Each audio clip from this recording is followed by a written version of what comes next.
زندگی کے اکثر مقام پر میں نے جانا کہ میرے ساتھ اللہ کے سوا کوئی نہیں ہے، تو تب ہی مجھے اندازہ ہوا کہ صرف اللہ کا ہونا کس قدر بہتر ہے۔ جتنا مل جائے قبول کر لینا چاہیے، ہو سکتا ہے یہ بھی ہماری اوقات سے زیادہ ہو۔ ہم تو گناہ گار بندے ہیں، اس کا فضل تو ہر وقت ہمارے عیب چھپاتا ہے۔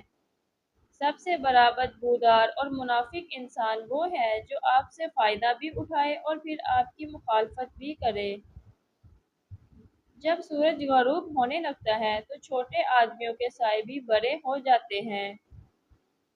ہر چیز کا صدقہ ہوتا ہے اور عقل کا صدقہ یہ ہے کہ جاہل کی بات کو برداشت کیا جائے۔ کامیاب زندگی کی نشانی یہی ہے کہ جب آپ پیچھے مڑ کر دیکھیں تو زندگی میں کوئی پچھتاوا نہ ہو۔ اکثر لوگوں میں تکبر ہوتا ہے۔ ہمارے جھگڑے اس لیے بھی ختم نہیں ہو پاتے کیونکہ ہم جھگڑوں کو جھگڑوں سے ختم کرنے کی کوشش کرتے ہیں۔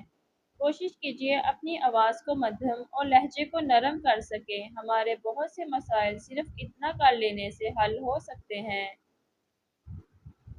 فاتحہ لوگوں کے مرنے پر نہیں، احساس کے مرنے پہ پڑھنی چاہیے، کیونکہ لوگ مر جائیں تو صبر آ جاتا ہے، احساس مر جائے تو معاشرہ مر جاتا ہے۔ اکثر لوگ لڑائی کے دوران یہ بات کہہ کر لڑائی جاری رکھتے ہیں کہ ہم سے غلط بات برداشت نہیں ہوتی، حالانکہ غلط بات برداشت کرنا ہی تو صبر ہے۔ صحیح بات برداشت نہیں کی جاتی بلکہ تسلیم کی جاتی ہے۔ انسان واحد ایسی مخلوق ہے جس کا زہر الفاظ میں ہوتا ہے۔ بڑا آدمی خود اپنی زندگی سے اتنا بڑا فائدہ نہیں اٹھا سکتا جتنا اس کے ارد گرد کے لوگ اٹھا سکتے ہیں۔ خاموشی کی ایک دنیا ہے، اس میں اگر آپ داخل ہو سکتے ہیں تو پھر آپ ہی اس کا مزہ لے سکتے ہیں۔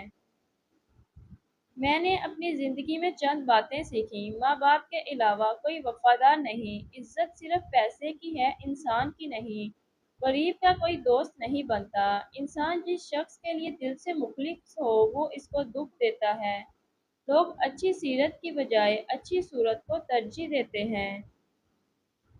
اچھی بات تو سب کو اچھی لگتی ہے، لیکن جب تمہیں کسی کی بری بات بھی بری نہ لگے تو سمجھ لینا تمہیں اس سے محبت ہے۔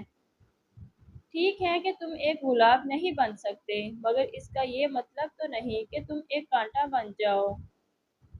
نیکیاں کرتے جاؤ، دریا میں ڈالتے جاؤ۔ جب کبھی زندگی میں طوفان آیا تو یہی نیکیاں کشتی بن جائیں گی۔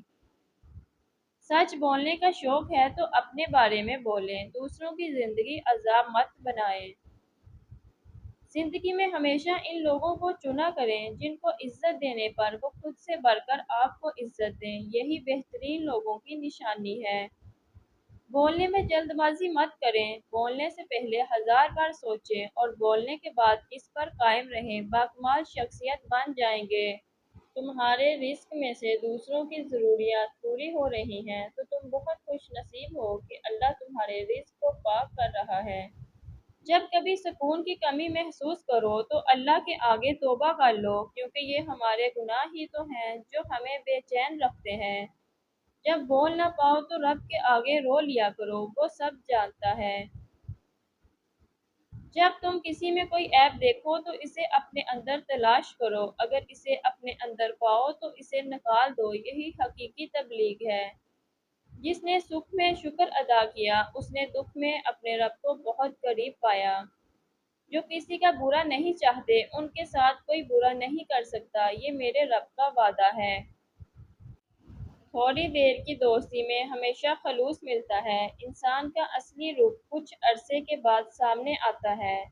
ماضی میں کیے گئے گناہوں کو یاد کریں اور خاموشی کے ساتھ ان کی معافی مانگتے رہیں، ایسے ہی لوگوں میں اعلان نہ کرتے پھریں کہ میں بڑا گنہگار ہوں۔ دعا انسان اور اس کے پروردگار کے درمیان ایک خوبصورت رشتہ ہے جو ازل سے اب تک رہے گا۔ منافقت منہ کی بدبو کی طرح ہوتی ہے، اپنی کا پتہ نہیں چلتا، صرف دوسروں کی بری لگتی ہے۔ دنیا کے سبھی لوگ خوبصورت ہیں، بدصورتی ہمارے رویوں اور سوچ میں ہے۔ اپنا کردار بنانے میں اتنا مشغول ہو جاؤ کہ دوسروں پر تنقید کرنے کا وقت ہی نہ ملے۔ جب تمہارے دل میں کسی کے لیے نفرت پیدا ہونے لگے تو فوراً اس کی اچھائی کو یاد کرو۔ دل کی خوبصورتی اور ذہانت جس میں ہو وہ محبت اور دوستی کے قابل ہے۔ ایک احمق انسان سے ہمیشہ ڈرنا چاہیے کیونکہ کوئی بھی یقین سے نہیں کہہ سکتا کہ وہ چالاک نہیں ہے۔ صدقہ دینے کے لیے مصیبت کا انتظار مت کرو۔ ایک عظیم دماغ وہ ہے جو بولنا اور آگے بڑھنا جانتا ہے۔ سمجھدار انسان جب رشتے نبھانا بند کر دے تو سمجھ لینا اس کی عزت نفس کو شدید ٹھیس پہنچی ہے۔ قدر تو وہ ہوتی ہے جو کسی کی موجودگی میں ہو، کسی کے بعد تو پچھتاوا ہوتا ہے۔